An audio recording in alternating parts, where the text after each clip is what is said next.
In 1983, Gene Simmons first met Shannon Tweed at the Playboy Mansion. It would take him almost 3 decades before they finally got married in 2011, but the wedding was not the romantic fairytale many people imagined. It was more about protecting his public image and hiding a scandal that was threatening to destroy everything he had built.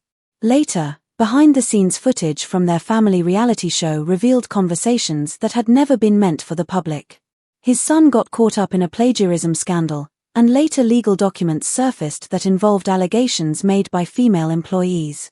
For a man who once bragged about sleeping with nearly 5,000 women, the consequences he faced were no longer just about his wild reputation but about something much deeper and damaging.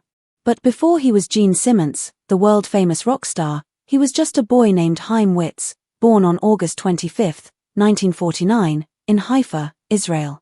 His early life was shaped by pain and survival.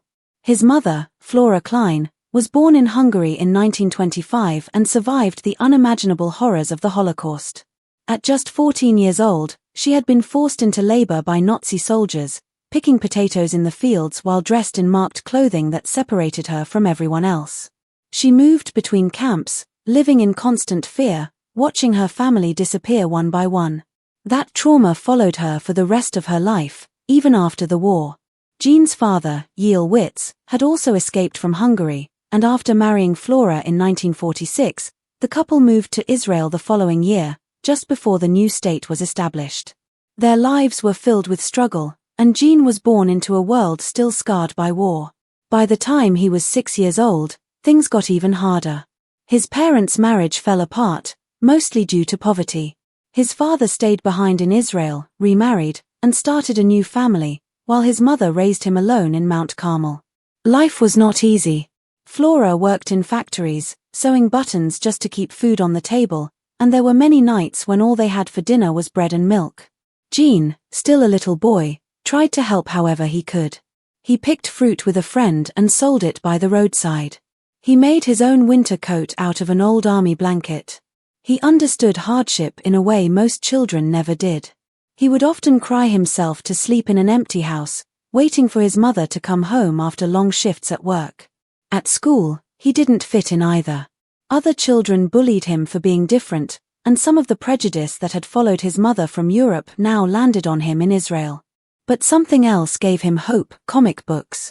Even though he couldn't read English yet, he would stare at American superhero comics like Spider-Man and Superman, and he tried to teach himself the language just so he could understand them. By the age of 7, he already spoke Hebrew, Hungarian, and Turkish, and slowly he began picking up English as well.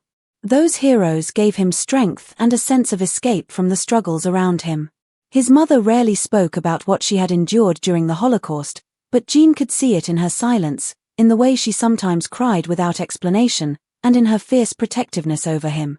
That silence shaped him. It gave him a deep determination never to appear weak and never to let anyone see him break. In 1957, Flora made a life-changing decision. With almost nothing to her name, she left Israel with her 8-year-old son and moved to Queens, New York. They arrived in America with no money, no family waiting, and no English to help them navigate the new world. His father stayed behind, and Gene never saw him again. In the United States, Gene became Eugene Klein, trying to adapt to his new surroundings. Flush toilets and TV dinners amazed him, but the adjustment was difficult. Flora worked endless hours in factories, sometimes up to 15 hours a day, and Gene spent a lot of time being raised by babysitters. At first, he attended a Jewish school, but he didn't feel like he belonged there. Later, he switched to public school, eventually graduating from Newtown High School in 1967. His accent made him stand out, and other kids teased him for it, but instead of letting it defeat him, he used it as fuel to work harder. He started selling cactuses door to door, just as he had once sold fruit in Israel. Every rejection only made him push further. He learned English faster by watching TV and reading more comics. In 1959, at only 9 years old, he changed his name again, this time to Gene Klein, inspired by cowboy actors like Gene Autry. He wanted to be fully American now. He fell in love with television, especially The Ed Sullivan Show, and when he saw the Beatles perform on February 9, 1964, something inside him changed forever. He wanted that life. He wanted to be on stage, to be adored, to turn his pain and emptiness into power and recognition. Through his teenage years, Gene worked a series of small jobs. He worked in butcher shops, delis, and even made just over $1 an hour at one point. But he was determined to save every penny.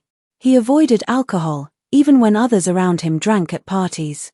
He wanted to stay sharp, and he realized that clarity gave him an advantage when it came to impressing girls. He also began learning the guitar, inspired by the Beatles, and practiced constantly. He played in small bands, chasing the dream that had been sparked in him.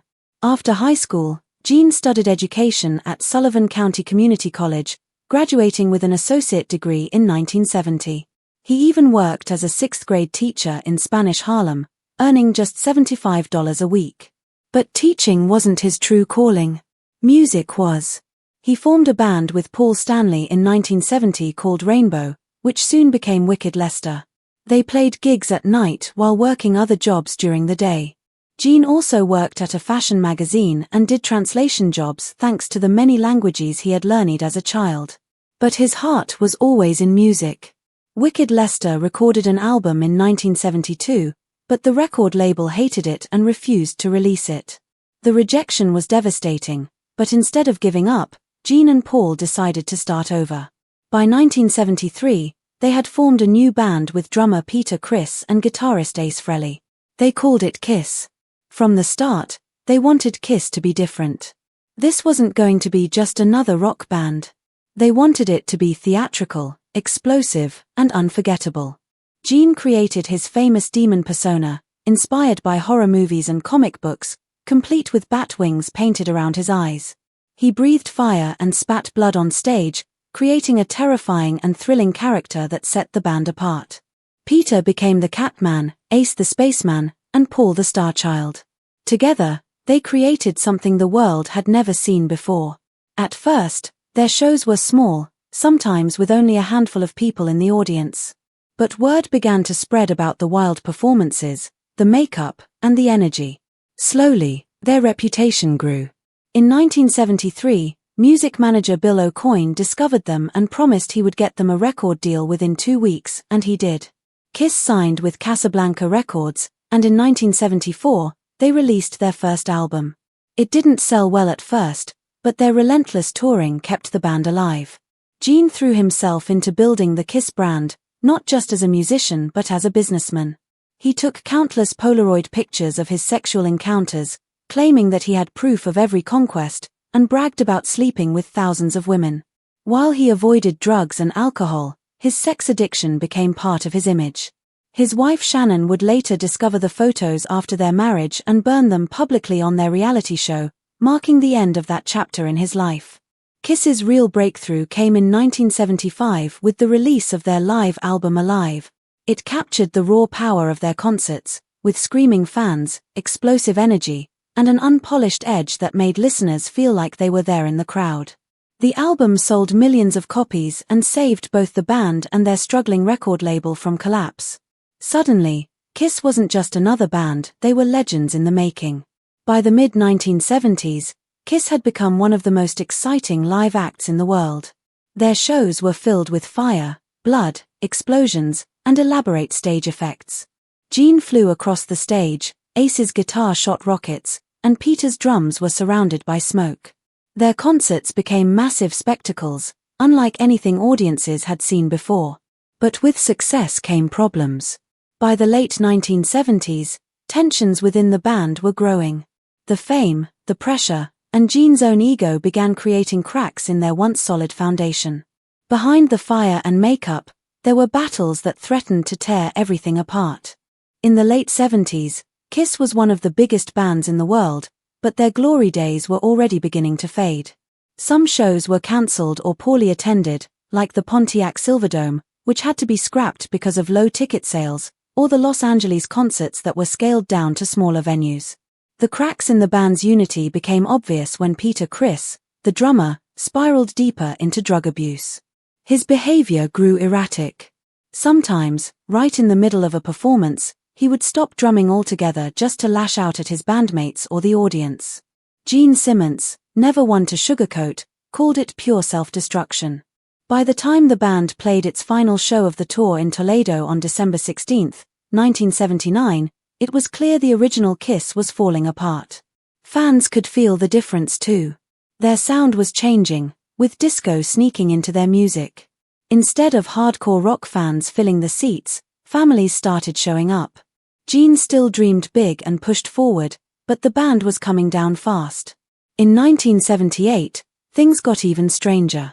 NBC aired a made-for-TV movie called Kiss Meets the Phantom of the Park on October 28.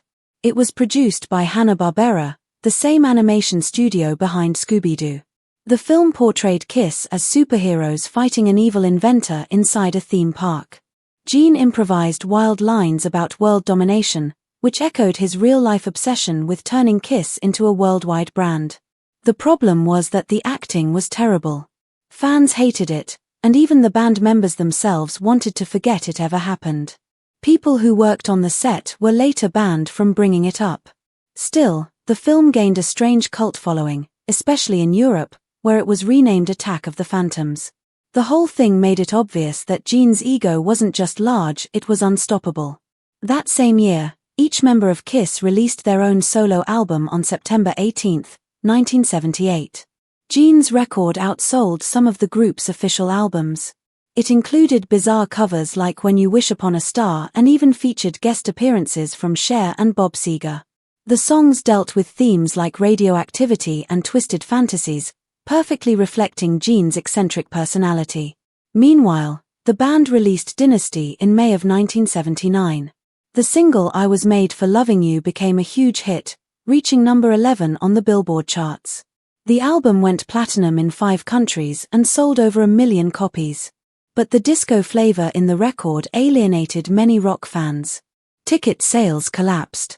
Venues got smaller. The once mighty Kiss magic was starting to fade. Peter Criss ended up playing drums on only one track before leaving for good.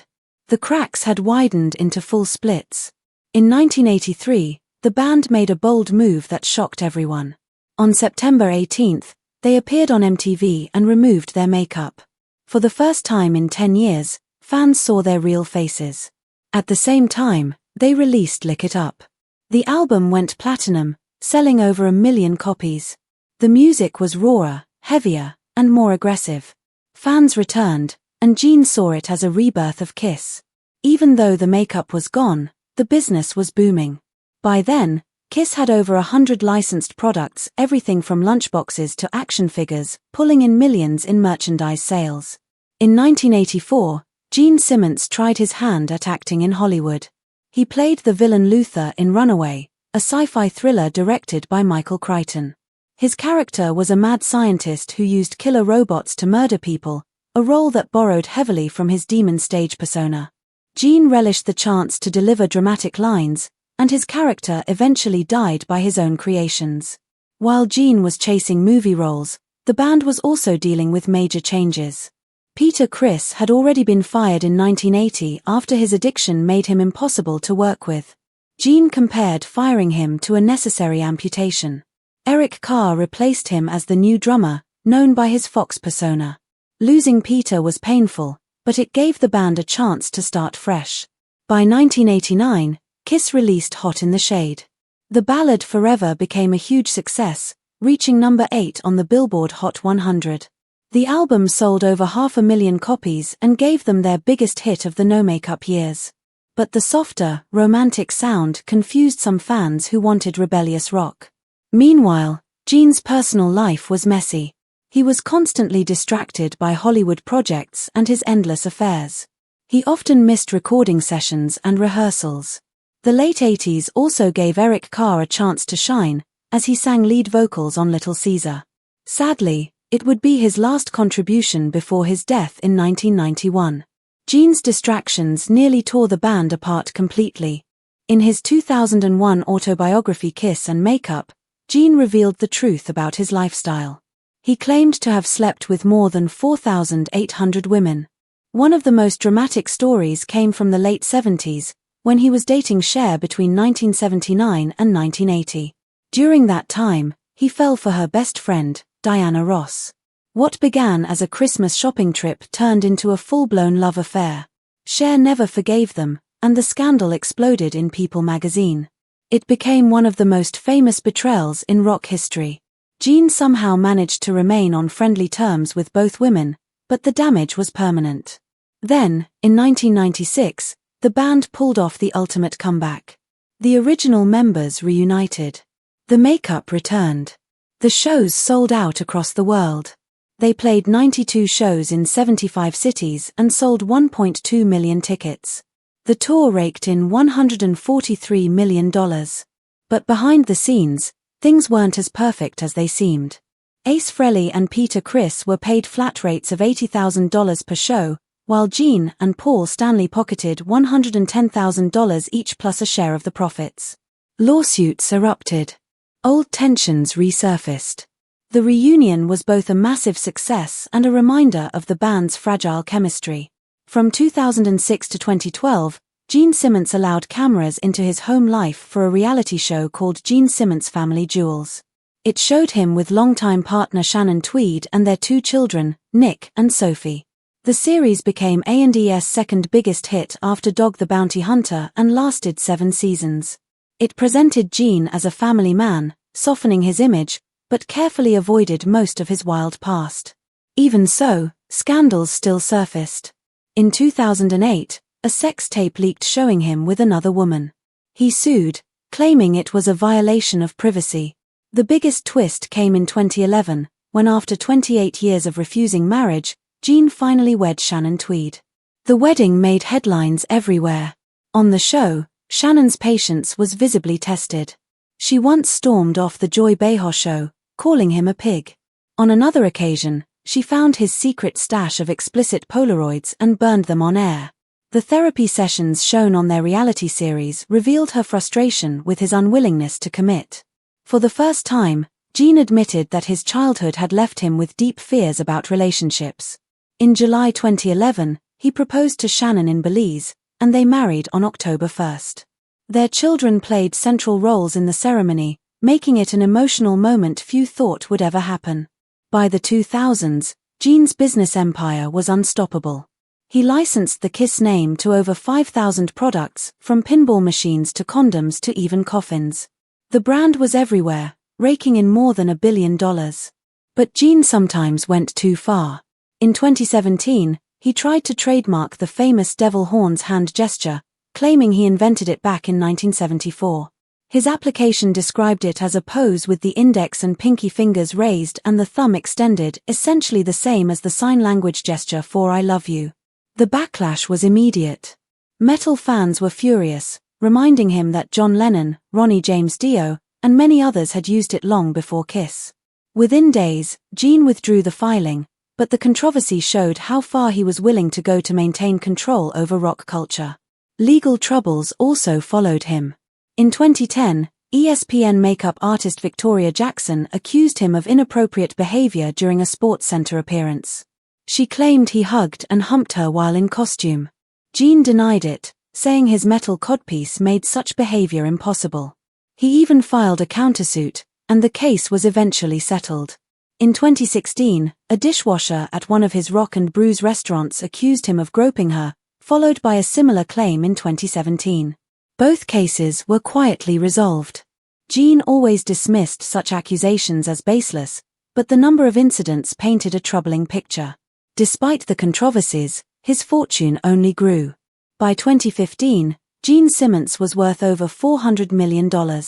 That wealth didn't just come from music, it came from non-stop touring, more than 100 million album sales, and mountains of merchandise.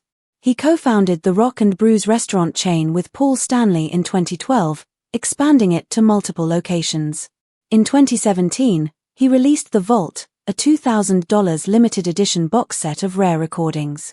A year later, he became the chief evangelist officer for a cannabis company called Invictus MD. He even co-owned the LA Kiss Arena football team in 2013, though it folded after a few years. By 2025, he was still able to earn 6 figures per show on his solo tours, even without the full Kiss stage spectacle. Gene's personal life had always been complicated. He met Shannon Tweed in 1983 at the Playboy Mansion. Shannon, Playmate of the Year in 1982, entered his life knowing full well about his reputation. Gene often bragged that he had been with nearly 5,000 women. They had 2 children together, Nick in 1989 and Sophie in 1992. Gene liked to joke that marriage was a trap, quoting Groucho Marx, but his behavior pushed Shannon to her limits. The reality show exposed their struggles, and ultimately, their eventual wedding became a defining moment in his personal story. In December 2018, Gene suffered a painful loss when his mother, Flora Klein, passed away at 93. She was a Holocaust survivor who had endured Nazi camps and lost her own mother in a gas chamber. After immigrating to Israel and then to New York, she raised Gene as a single mother. He often said she was his moral compass. Her death shook him deeply, and for once, fans saw Gene stripped of his bravado. Even his children were not immune from controversy. In 2010, his son Nick faced backlash when his comic book Incarnate was accused of plagiarizing the Japanese manga Bleach. Fans posted side-by-side comparisons of panels that looked nearly identical. The publisher pulled the comic, and Nick apologized, claiming it was meant as homage, but his credibility was damaged. In recent years, Gene's outspoken nature has sparked fresh scandals. In 2024, during a guest appearance on Dancing with the Stars, he made comments about female dancers that many found creepy. His remarks went viral, and social media labeled him the gross uncle. He refused to apologize, saying he stood by every word. In 2025, he launched a fan package costing over $12,000, which let fans act as his roadie for a day, receive a signed bass, and be introduced on stage. Critics slammed it as tone-deaf during hard economic times, but it still sold out. That same year, controversy hit again when President Trump announced Kiss would receive the Kennedy Center honors. Fans were stunned because Gene had previously blasted Trump, calling him abhorrent and comparing his rise to cockroaches crawling out of the walls. The sudden silence from Gene after the announcement spoke volumes. By 2025, Gene was still touring solo. At the Sturgis Motorcycle Rally, he performed without the usual Kiss armor, sharing stories from his 50-year career. But ticket prices, some as high as $500, caused backlash. Several shows were cancelled due to low sales. Critics accused him of caring more about money than his fans. On July 23, 2025, when Ozzy Osbourne died, Gene broke down in an interview. He remembered how Kiss had once opened for Black Sabbath in 1975 and spoke emotionally about Ozzy's kindness. He revealed that Kiss even turned down a Sabbath tour in the 70s because of the heavy drug use, wanting to protect their band's image.